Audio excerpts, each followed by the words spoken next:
you see what I see?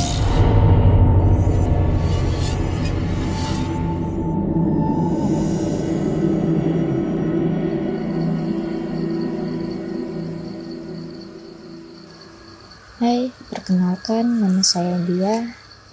Di sini saya akan menceritakan salah satu pengalaman horor yang pernah saya alami. Kejadian ini sudah cukup lama, tepatnya ketika saya berumur 5 tahun. Waktu itu saya dan sekeluarga baru saja pindah ke rumah nenek saya.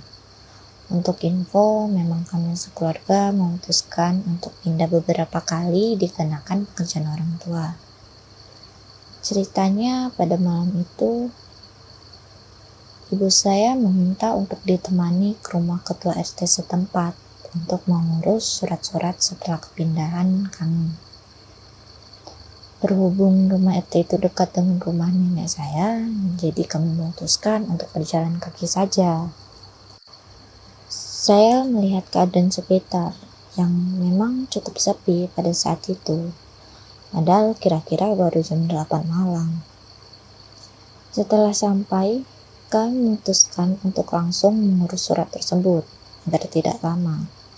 Tapi karena lama-kelamaan saya merasa bosan saat itu, jadi saya memutuskan untuk menunggu di luar saja. Jadi di depan rumah itu tersebut ada masjid, dan di samping kirinya itu ada rumah kontrakan yang pintunya berderet, yang salah satunya itu dijadikan sebuah gudang seperti itu. Saya mengedarkan pandangan saya ke segala penjuru arah. Pertamanya ya biasa-biasa saja, tapi lama-kelamaan saya merasa seperti dipantau saat itu. Jadi saya memutuskan untuk mengedarkan pandangan saya sekali lagi untuk mencari tahu apa itu. Tiba-tiba mata saya menangkap sesuatu saat itu, tepatnya di atas gudang kontrakan tadi. Saya perhatikan lambat-lambat, baru itu saya menyadari ada sesuatu yang aneh di situ. Dan ternyata di situ saya melihat ada sosok wanita berpakaian putih lusuh dengan rambut yang panjang terjuntai dan tidak beraturan. Setelah saya perhatikan lagi, ternyata tidak hanya ada satu sosok, tapi ada 2 sosok di atas gudang tersebut. Dan yang membuat saya makin merinding ialah salah satu dari sosok itu menatap saya dengan sorot mata yang tajam. Semakin lama, tatapan tersebut semakin tajam. Di situ saya tidak dapat berbuat apa-apa, hanya dapat mematung dengan keadaan berkeringat dingin dan tatapan yang masih fokus ke atas sana. Di saat seperti itu, ibu saya memanggil dan mengajak untuk pulang. Disitulah saya baru tersadar dan segera berjalan cepat untuk sampai di rumah. Saya memutuskan untuk melihat ke belakang saat itu, dan ternyata keadaannya itu masih sama seperti tadi.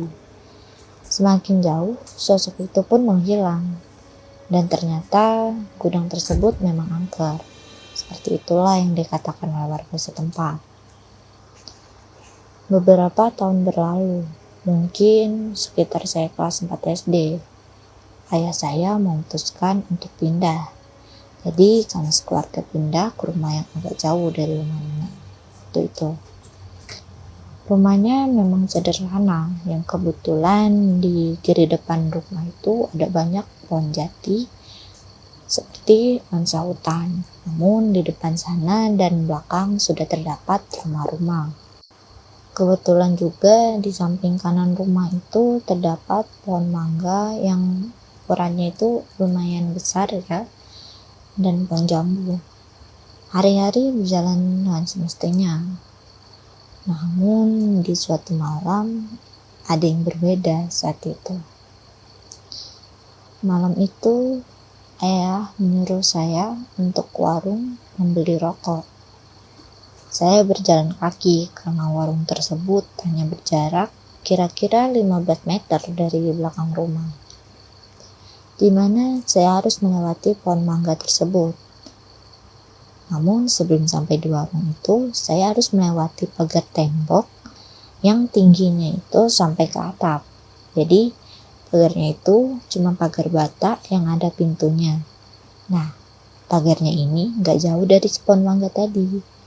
Dan di samping pagarnya itu sedikit ada celah yang lumayan agak besar. Tempatnya emang gelap dan gak ada lampu saat itu. Tapi ya saya memberanikan diri karena saya pikir dekat dengan rumah, jadi ya gak bakal ada apa-apa. Pulangnya dari warung, saya berjalan santai saat itu sambil sedikit bersenandung kecil. Tapi kok yang anehnya, angin malam itu kerasa beda. Di situ mulai agak merinding, di mana saya harus melewati pagar tembok yang gelap tadi. Lama-kelamaan, angin agak makin kuat, dan rasa merinding itu makin menjadi-jadi. Sempat ada sedikit rasa takut saat ingin melewati pagar tembok itu. Saat mulai berjalan melewati pintu pagar tembok itu, tiba-tiba saya takut dan sangat terkejut saat melihat sosok yang tepat ada di hadapan saya waktu itu. Sesosok wanita dengan pakaian putih lusuh, rambut berantakan, dengan wajah yang sangat seram. Di situ saya mematung, masih dengan rasa yang terkejut amat sangat. Setelah sadar, saya langsung lari. Saat nengok ke belakang, sosok itu hilang. Di malam berikutnya, kejadian sempat terulang beberapa kali. Sejak saat itu, saya masih takut jika ingin ke warung. Atau enggak jika mengingat kejadian waktu itu. Cukup sampai di sini cerita saya. Sebenarnya masih banyak cerita di rumah sekarang yang saya tempati. Mungkin di lain kesempatan saya akan bercerita kembali. Mohon maaf jika ada salah kata. Saya ucapkan terima kasih karena sudah mendengarkan cerita saya.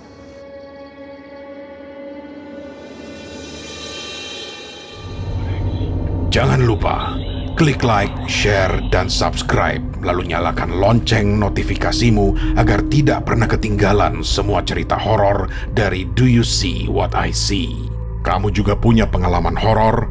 Kirim ke podcast.ceritahoror@gmail.com podcast.ceritahoror@gmail.com